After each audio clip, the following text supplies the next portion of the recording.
سڵاوتان لەبێت. بەپێی ئاماری نەتەوە یەکگرتوەکان لە ساڵی ڕابردوودا ژمارەی پەنابەران لە ئاستی جیهان ژمارەیەکی پێوانەیی تۆمار کردووە و زیاتر لە 65 میلیۆن کەس لەسەر ئاستی جیهان پەنابەر و دەربەدەر بوون. ئێستا هەرێمی کوردستان باوەشی بۆ نزیکەی 1 میلیۆن ئاوارە و پەنابەر کردوێتەوە. وێڕای هاتنی ڤایرۆسی کۆڕۆنا و قەیرانە یەک بەدوای یەکەکان و کەمکردنەوە و با بڵێن بەرەو نەمانچوونی پشتیوانەکانی نێودەوڵەتی حکوومەتی عێراق کەچی وا دەردەکەوێت لە کابینەی نوێی حکوومەتی هەرێمی کوردستان بە چەندین پلانی پێشکەوتوو کار بۆ ئەوە کراوە کەوا خزمەتێکی شایستەیان پێشکەش بکرێت. مەبەستمە بزانم دۆخی ئاوارە و پەنابەران لە هەرێمی کوردستان چۆنە و چۆن حکوومەتی هەرێمی کوردستان لەم کابینێدا مامەڵە لەگەڵ ئەو پرسە دەکات. بە شێوێکی گشتی ئەو باسە لەگەڵ بەڕێز هۆشنگ محەممەد بەڕێوبەری ناوەندی هاوبەشی هەماهەنگی قەیرانەکان لە وەزارەتی ناوخۆی حکوومەتی هەرێمی کوردستان تاوتوێ دەکەم. کاکۆشنگ بەخێر بێ. ڕۆڵی ناوەندی هاوبەشی هەماهەنگی قەیرانەکان لە داڕشتی سیستەمی بەڕێوەبردننی قەیران و کارەساتەکان و کەمکردنەوەی کاریگەریەکان چی؟ بەڵێ زۆر سوپاس ئەرۆک و بەڕێستان دەزان پێشتر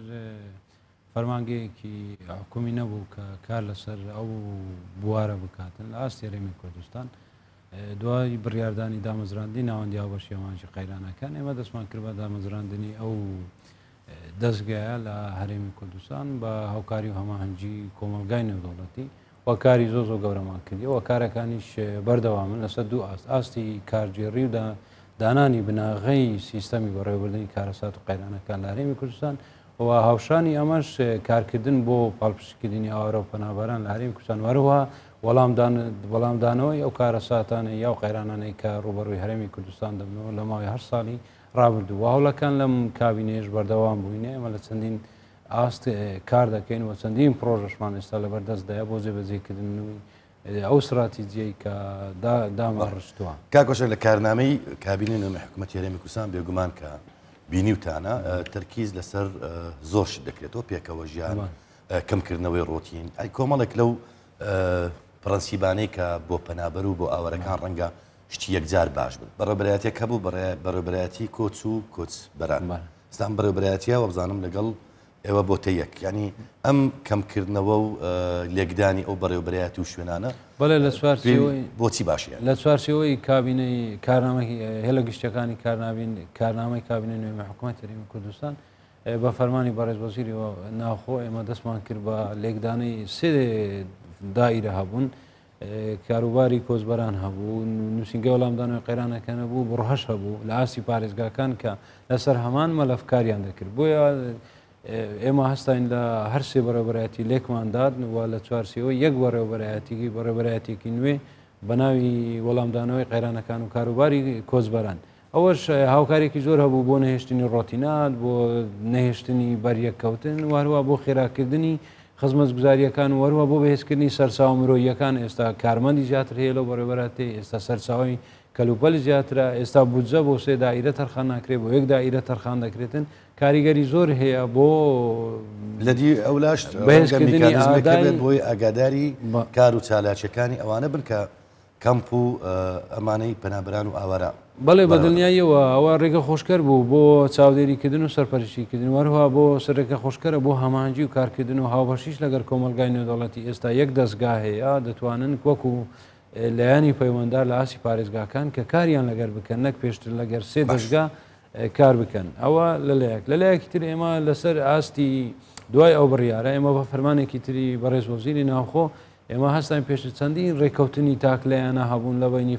فەرمانگەکان و دائیرەکان لەگەڵ کۆمیسیۆنی باڵای پەنابەران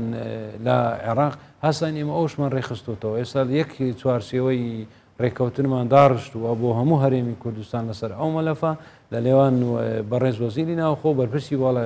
باڵای کۆمیسیاری نەتێگرتوەکان لە عێراق واژوو دەکرێتن ئێستا ئێمە هەموو بەڕوونی دەزانین کە ئەو بودجێ چەندە هاوکاریە کە پێشکەش دەکرێتن و لە چ سەرف دەکرێتن و لە چ کەرتەچی ڕێگری لە هەموو منداڵیەک و قۆڕەکارێک ژیراوە بڵێ بەڕێوە ئێمە سەرپەرشتێک و چاودێریەکی زۆر دروست و ڕێکوپێک دەکەین و ئەو هاوکاریەکە دێت بۆ مەبەستی خۆی سەر کاکۆشنگ بەپێی داتایەکی ئێوە ڕۆژانە کە لە چاردەی 6/2021 بڵاوتان کردوێتەوە حکوومەتی هەرێمی کوردستان بۆ هەموو پەنابەرێک پێویستی بە $2 و تەمەنمە عالەمیە $2.06 کە ڕۆژانە حکوومەتی هەرێمی کوردستان $2,400,000 پێویستە لە بەرامبەر مانجێکدا $72 ملیۆن و لە بەرامبەر ساڵێکدا 868 ملیۆن دلار لە کاتێکدا خۆتان نەزان کە هەرێمی کوردستان ڕوبەڕووی قەیرانێکی گەورە بەهۆی هاتنی ڤایرۆسی کۆڕۆنا و بڕینی بەشە بودجێ هەرێمی کوردستان لەلایەن بەغداوە لە کاتێک کە ئێوە مفاوەزات لەگەڵ بەغدا و وەزارەتی کۆچ و کۆچبەران دەکەن یعنی چۆن مامەڵەکەکەن کە بتوان ئەو پێداویستە مادیانە پشتی هەرێمی کوردستانیشی بەربکەوێت بە دیوەک لە دیوەکان ئەو بڕەپارە چۆن دابینێت بەڵێ ئەو بڕەپارەیە بە چەندین شێواز دابین دەکرێتن و بەشی هەرێک گەورەی کە تۆتە سەرشانی حکوومەتی هەرێمی کوردستان ئەو بەپێ ئەو دیراسی ئێمە کردیتوان ساڵانە نزیکەی 125 لەلایەن ڕێکخراوەکانی نەتێگرتوەکان دابین دەکرێتن ئێستا کەمیش بۆتەوە پێشتەوانەی پارەکە کەم بۆتەوە بە دڵنیایی لە بەرامبەریش لە ژمارە ئەوروپەنابەرانیش کەم بۆتەوە ئەگە بەراورد بکەین بە ساڵی 2016 کە نزیکەی 1,650,000 ئەوروپەنابەر لە هەرێم بوون ئەوە لەلایەک 20 بۆ 25 ڕێکخراوەکانی نەتێگرتوەکان بەدڵنیایی ئەو پارەش وڵاتە کۆمەڵ باشەکان دابینی دەکەن و لە بەرامبەریش لە ڕێکخراوە نێودەوڵەتێک نزیکەی تا 100 پێداویستەکان دابین دەکەن ینی کۆی گشتی کۆمەلگای نێودەوڵەتی 125 داوی دەکە بەشەکەی تری کە 165% ماوەتەوە لەو نزیکەی 900 ملیۆن دلار 900 ملیۆن دلار کەوتۆتە سەرشانی حکوومەتێک بەبێ ئەو دراسی ئێمە کە کردیتمان نزیکەی 35 تا 140 ئێمە دابینی دەکەین وەکو حکوومەتی هەرێمی کوردستان باقیێکی تر وەکو بۆشایی ماوەتەوە سەبارەت بە بەغدا لە 2017ەوە تاکو ئێستا حکوومەتی عێراق یا وەزارەتی کۆچ و کۆچبەران هیچ بودجەیەکی بۆ هەرێمی کوردستان نەناردووە لە 2017 بۆ پاڵپشتیکردنی ئیدارەدانی مەلەفی ئاوارە و پەنابەران لە هەرێمی کوردستان تاکەشت کە کردویانە هەندێک سوتەمەنیان ناردووە زستانان بۆ خۆگەرمکردنەوە وەروە دابینکردنی سەلای خۆراک جگەلەوە هیچ هاوکاریەکی داراییانە نادوار چەندە ئێمە پێشتریش ڕەزامەندیشمان هەبوو کە نزیکەی ملیارێک 6 مانگ ملیارێکمان بۆ خەرج بکەن بۆ دامی ئەو مەلەفە بەڵام بەداخەوە نیان ناردووە دەڵێن بودجەمان نیەوە چەندین بەشێکی لەوانەی کە هەرێمی کوردستان میوانداریانەکە ئاوارە عەرەبەکانن لەوەندەر ینی فشاری ئێوە بۆ ئەوان چۆنە لە کاتێکی قسە لەسەرەوە دەکرێت پێویستە ئەم کەمپانە هەڵوەشێنەوە کەچی ڕەنگە ئێستا کۆچی بەردی پێچەوانەشیە ینی فشارەکانی ئێمە بە کورتی وەڵام دێ فشارەکانی ئێوە لەسەر وەزارەتی کۆچ و کۆچبەرانی عێراق و لایەنە پەیوەنددارەکانی ئێوە لەسەر هاتنی بودجەی پێویست بۆ ئاوارە و پەنابەران چۆنە گفتوگۆکانمان بەردەوامە لە ئاستی باڵا ئێمە لە بەسەرپەرشتی بەڕێزوەزیری ناخۆ بۆ نمونە مانگی ساڵی ڕابردوو مانگیدا کۆبوونەیەکی باڵا لە هەولێر کووە دواتر کۆبوونەیەکی بالاترمان لە بەغدا کرد بە سەرپەرشتی بەڕێزوەزیری ناوخۆ و کۆبوونەیەکی وڵاتری هاوبەش کرا لەگەڵ کۆمەلگای نێودەوڵەتی لە هەموو کۆبوونەوەوانە بەڕێزوەزیری ناوخۆ زۆر بەڕوونی سیاسەتی حکوومەتی هەرێمی کوردستان سیاسەتی مرۆیی ڕوون کردوێتەوە لەلایەن کۆمەلگای نێودەوڵەتیش نوێنەری وڵاتان باڵیۆز و نێردەکان لە بەغدا بڕە UN چ دیبلۆماتەکان دەستخۆشییان لەو سیاسەتی حکوومەتی هەرێمی کۆمەلگای نێودەوڵەتی ئێستا چۆن مامەڵە لەگەڵ ئەم کەیسە دەکات وەکو جاران وەکو خۆش ئاماژت پێکرد وەکو جاران یارمەتی پێشکەش ناکات خۆی بەهۆی بوونی ئەو هەموو قەیرانانەی لە ئاسی نێودەوڵەتی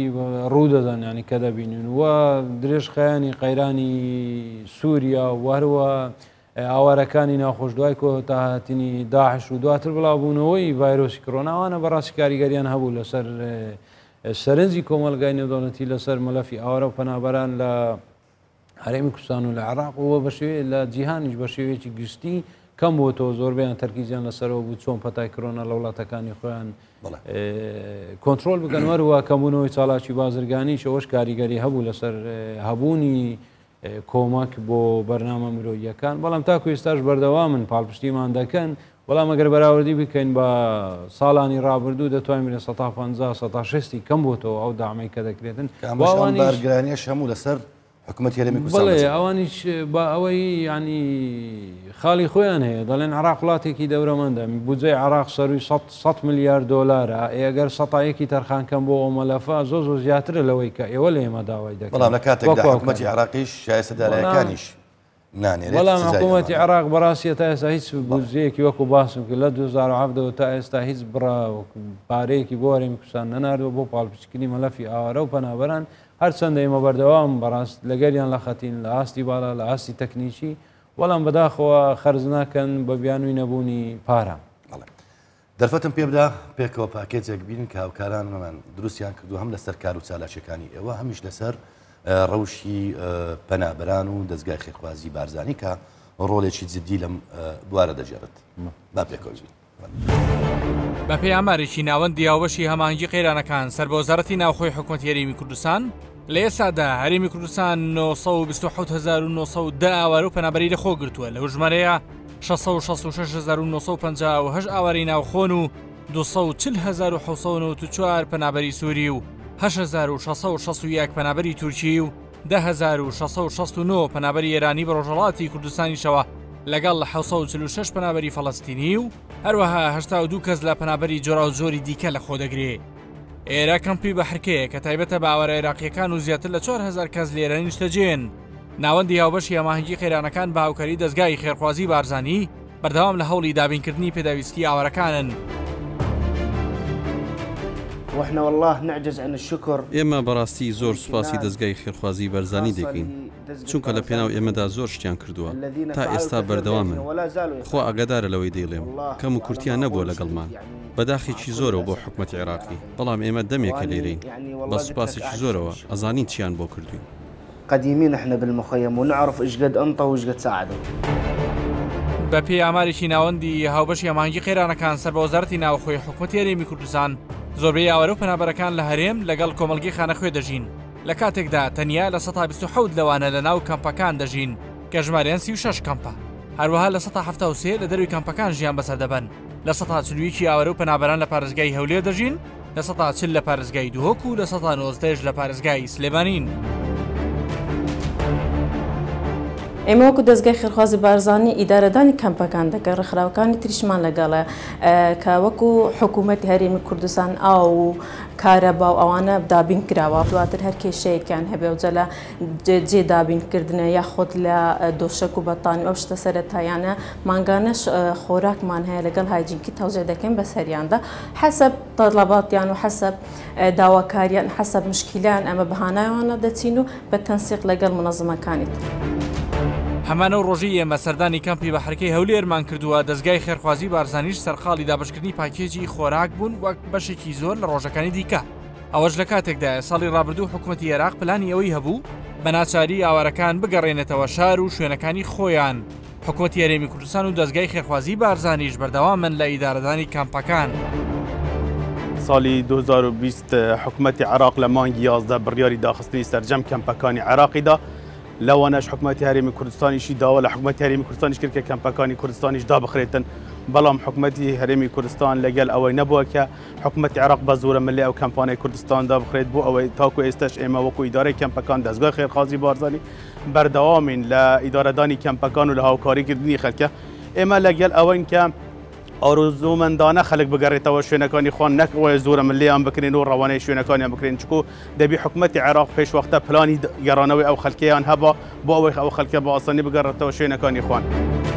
لە پارێزگاکانی هەرێمی کوردستان 26 کەمپ بۆ ئاوارەکان و 10 کەمپیش بۆ پەنابەران دابین کراوە. بەڕێوەبەرایەتی کۆچ و کۆچبەران و وەڵامدانەوەی قەیرانەکان لە پارێزگای هەولێر سەر بە وەزارەتی ناوخۆ یەکێک لە کارەکانیان ئیدارەدانی مەلەفی ئاوارە و پەنابەرانە. 370,000 ئاوارە و پەنابەر تەنیا لە سنووری پارێزگای هەولێر لە ئەستۆی ئەوانە.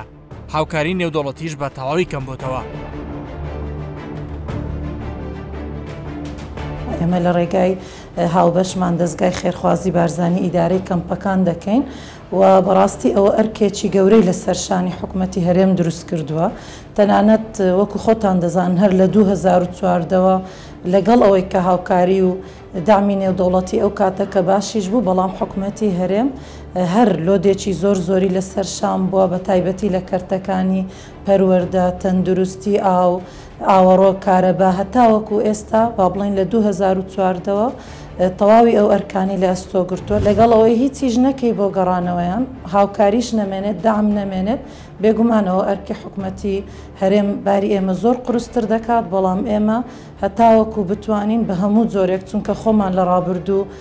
ئەو تەجروبانەمان هەبووە بۆیە ئێمە هەست بە ئەوان دەکەین و هەست بە ئازارەکانیان دەکەین و بە هەموو شێوەیەک خزمەتیان دەکەین. ئەوان میوانی ئێمەن و بێگومان دەرگامان کراوەیە بۆ هەر کەسێک کە پێویستی بە ئێمە بێت.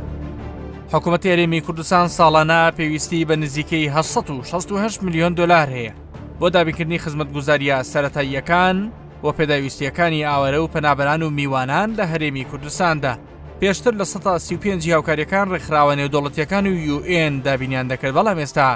ئەوەش نەماوە.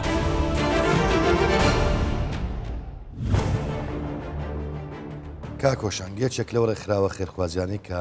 ڕۆڵی گرنگیان هەیە لە ئیدارەدانی کەمپەکانی ئاوارە و پەنابەران دەستگای خێرخوازی بارزانانی ئەمە سرنجی تۆ لەسەر ئەدای ئەم ڕێکخراوە بزانم. بەڵێ لە دەستگای خێرخوازی بارزانی هاوبەشێکی سەرەکی ئێمەە لە مەلەفی مرۆیی نەک تەنها ئیدارەدانی کەمپەکان بەڵکو وەڵامدانەوەی باری لە ناکاو بۆ نمونە کە هاتنی شەپۆلی ئاوارەکان لە کاتی پرۆسەی ڕزگارکردنی ناوچەکانی ژێردەستی داعش لە ساڵی 2016 15 و دواتر ساڵی 2019 هاتنی پەنابەران لە سووریا ئێمە یاداشنامەیەکی لێ تێگەیشتنی هاوبەشمان هەیە لەگەر دەستگای خێرخوازی بارزانی بۆ ئیدارەدانی کەمپەکان لە هەرێمی کوردستان پێشتر تەنها هەولێر بوو دواتر لەم کابینەیە ئێمە زمونێکی سەرکەوتوو بۆ زمونێکی جوان بوو و خەرجەکانیش لە ڕێی دەستگا لەسەر حکوومەت هەرێم کەممان کردوێتەوە ئەوان وەکو هاوبەشیمە کە هاوبەشی ئێمەە بەشێکی زۆر لە خەرجیەکانی دارەدانی کەمپەکان خراوە ئەو هاوبەشە لەگەڵ ئێوە نەبێت چیتا بەسەر دێت ینی بۆ نمونە پرسیارەکەی من وایە ئەگەر دەستگای خێرخوازی بارزانی کە هاوبەشێکی سەرەکیتانە لەم کەیسا بچێتە دەرەوە یان لەم کەیسە نەبێت کاریگەری زۆر دروستەکەەوە بۆ شایەکی گەورەش دروستەکە بە تایبەتی لە سەرچاوە مرۆیەکان لە کەروپەر وەروە خیبرە و شارەزایی کە ئەوان پەیدایان کردووە لە ئیدارەدانی کامپەکان کاریگەری بۆ شایەکی گەورە دروستەکاتن و لەسەر ئێمە و لەسەر وەزارەتی ناوخۆ لەبەرەوەی ئێمە سەرچاوە مرۆیەکەمان سنووردارە ئێستا تاعینات نییە ئەوە لەلایەکی تریش ئەو خیبرە و شارەزای و ئەزمون ینی کارمەندی نوێ ناتوانانی ئەو مەلەفێکی هەستیارە مەلەفێکی مرۆیە دەبی پابند بین بە بنەمانێ دەوڵەتیەکان بۆیە ئەو هاوبەشێکی زۆ سەرکەوتوو بووە و ئەوەش بەڕاستی نمونەیەکی جوانی پێشانداوە کە لەلایەن ئاستی نێودوڵەتی کە حکوومەت بە هاوبەشی لەگەر ڕێکخراوێکی ناوخۆی ئیدارەی ئەو مەلەفە دەکات و لەمان کاتیشدا بەشداری پێکردنی کۆمەلگای مەدەنیان لە مەلەفێکی زۆ گرنگ و هاوکات دروستکردنی شارەزایی و ئەزمموی ناوخۆشە لە ڕێگەی ئەو هاوبەشە بۆی هاوبەشێکی زۆ کەس سەرکەوت و ئێمە ساڵی ڕابردوو یاداشنامەکەمان هەموار کردەوە فراوانمان کرد کە ئێستا زۆربەی کەمپەکانی پارێزگای دوهۆکیش دەستگای خێرخوازی بارزانی ئیدارەی دەکات و بە هاوبەشی بەڕێوەبەرایەتی ئێمە لە پارێزگای بەدەستێنانی هاوکاری تەکنیکی بۆ کەمپەکان ڕەنگە بەشێکیان ئەرچی ئێوە بن بۆ ئەمە چی کراوە چۆن مامەڵە بۆ یان چۆن ئەمە دابین دەکەن بۆ کەمپەکان لە ڕووی تەکنیکیەوە مامەڵەتان لەگەڵ ئەم کەمپان لە ڕووی تەکنیکیەوە چۆنە؟ بەڵێ ئێمە چەندین بەرنامە هەیە کە لەلایەن ڕێکخراوە نێودەوڵەتیەکان و ئاژانسەکانی UN ئێمە کە ئەندامین وەکو نوێنەری وەزارەتی ناوخۆ کوردستان لە لیژنەی باڵا لە ڕێگەی ئەوانە ئێمە هەوڵی جدی دەدەین بەردەوام لیستی پێداویستەکان و هەڵسەنگاندنەکان پێشکەشی ئەو لیژنانە دەکەین بۆی بتوانین لە سواسیەوەی عێراق بەش یاریمی کوردستان سۆگەر بکەین بۆ نمونە بەرنامەی قودرە هەیە ئەو ڕێککەوتنە هاوبەشەی کە لەگەر کۆمیسیۆنی باڵای پەنابەرانمان هەیە بەرنامەی هێدوەی هەبوو بەرنامەی مەداد هەیە لە چاسی ئەو بەرنامانە ئێستا دەتوان پێت بڵێم ئێمە بۆ ساڵی ئەمساڵ توانیمانە کە بودجە بۆ نزیکەی 40 پرۆژە دەستەبەر بکەین بۆ مەلەفی مرۆی وەروە لە هەمان کاتیشدا ئێمە لە هەموو ئەو پرۆژانە سەتاسی هەوڵاتیانی خۆمان سوودمەند دەکەین ئەوانەی کە مەرجەکانیان تێدەیە زۆر باشە خۆتان نزانن کە هەموو دامەزراوەیەک ینی پێویستی لە کاتی بەتایبەت ئەوانەی کە خزمەت گوزارین پێویستیان بە ڕێکخراوی لۆکاڵی و نێودەوڵەتی شەبێت بۆ نمونە ناوەندی هاوبەشی و هەماهەنگی قەیرانەکان پەیوەندیان لەگەڵ ڕێکخراوە ناوخۆیەکان و ڕێکخراوە نێودەوڵەتیەکان چۆن؟ بەڵێ ئێمە لە سەرەتایی دامەزرانمانەوە ئێمە پێکاتەیەکی جوانی هەمانجی و هاوکاریمان دروست کرد کە لەلایەن بەڕێز وەزیری ناوخۆ پەسەندکرا لەلایەن ڕێخەری باڵای نەتێگرتوەکان بۆ کاروباری مرۆوی پەسەندکراوە دواتر لەلایەن ڕێکخراوەکانیش پەسەندکرا ئێمە لەسەوە پێکاتەیە دەڕۆین ئێمە کۆبنەوەی تەکنیکیمان هەیە لە پارێزگاکان ئەنجام دەگرێت بە شێوەی مانگانە لەبەر کۆڤید سزبوونەوە کۆبنەوەکان لەبەر ڕێنمای تەندروستی بەڵام ئێستاوە دەست پێکرایتەوە و لە ئاستی وەزارەتەکانی ئێمە لیژنەیەکی باڵامان هەیە لە ئاستی تەکنیکی بەردەوام ئێمە کۆبنەوە دەکەین لەگەڵ ڕێکخراوەکان لەگەی UN وە لیژنەیەکی باڵاتریشمان هەیە وەزاری کە بەڕێز وەزیری ناوخۆ سەرۆکی ئەو لیژنەیە هەموو وەزیرە پەروەردەرەکان ئەندامن ئێمە کۆبنەوەی دەوری دەکەین لەگە ئەوەی پێدەڵێن تیمی نەتێگرتوەکان لە عێراق لەلایەن ئێمە بەڕێزبەزی ناخۆ سەرپەرشتی دەکات لەلایەن UN ڕێخەری باڵای نەتێکتوان بۆ کاروباری مرۆڤی سەرپەرشت دەکات ئێمە هەموو ئەو لەژێی ئەو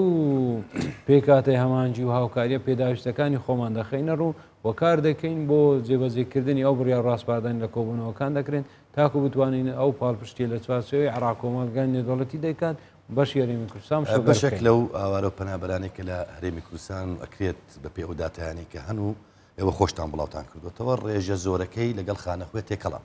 یعنی لە کەمپەکان ناژین بۆ نمونە ئەگەر ئەو داتەیە سوودی لێوەربگرین زۆربەی ئاوارە پەنابەرەکان لە دەرەوەی کەمپەکانت تەنیا 30 بۆ 36 لە سەدی لە کەمپەکان دەژین باقی تر هەفتیان لە دەرەوەی کەمپەکان و 41 لە سەدیان ئاوارە و پەنابەر لە پارێزگای هەولێر و 40 لە سەدی لە پارێزگای دۆک و 19 لە پارێزگای سلێمانی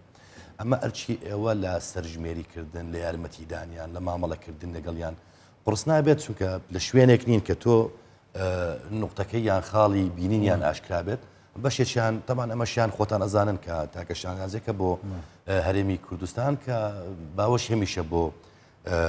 ئاوارە و پەنابەرەکان کردوتەوە ینی بێکەوە ژیان سیمبولێکی ئەساسیە ئەمەوێت پرسیارەکە لە ڕووی ئیشکردن بکەم تا چەند سوود و زیانی ئەمە هەیە بەڵێ ناتوانین بڵێن زیانی هەیە بەڕاستی ئەمە هیچ زیانێکی وامان نبینیوە تەنها لە ڕێ اقتصادی و بازارەوە بەڵێ کاریگەری کردوتە سەر پێشبڕکەیەکی بەهێز لە سەدەرفەتی کار بۆ نمونە لەسەر خزمەت باڵپشتێکی زۆری خستۆتە سەر خزمەت گوزاریەکان و هەروە پاڵپشتێکی زۆری بارگرانیشی زۆریشی یا فشاری خستۆتە سەر بۆ نمونە کرێی خان و باڵە خانەکانەوەوانەی کە تێدا نیشتەزێنە بەڵام لە هەمان کاتیشدا لە ڕووی پێکەوە ژیانەوە تا ئێستا شتێکی وانە بووە ینی زۆربەی هاوڵاتیان با ئاسایی باشیانە پێکەوە دەژین لەگەر ئاوارە و پەنابەران بەڵام لە ڕووی داتایە کە بڵێ ئەمە یەکێکە لە کێشەکان هەمانە لە دوورەوە یەک کۆکردنەوەی داتای دروست ئەوە لەلایەک و لەلایەکی تریش بەڕاستی پێشکەشکردنی خزمەت گوزاری بۆوانە چونکی با سروشیان زۆر دەگەڕێن ینی باڵ دەکەن لەو گەڕەکە بۆ ئەو گەڕەکە لە بۆ شوێنێکی تر ئەوە کاریگەری زۆری کردووە و بارگرانێکی زۆری شەوە بەڕاستی بربەستێکیە لە بەرەندەم ئێمە هەم بۆ پێشکەشتنی خزمەت گوزاری هەم بۆ داتاکانیش بەڵام ئێمە بە هەمان جیواکارێکی باشمان هەیە لەگەڵ بەڕێوەبەرایەتیەکانی ئاسایش کە ئەوان باوکمی سروشتی شۆخۆی خۆیان داتایەکانتان بە داتایەکانمان ئەوەی دەرەوەی کەمپەکان لەوان دەگرین کەمپەکانیش ئاسانترە بەڕاستی ئیدارەی کەمپەکان تۆماریان دەکەن و کاکۆشنگ لەبەر ئێمە کاتەکەم تەواو بوو ئەو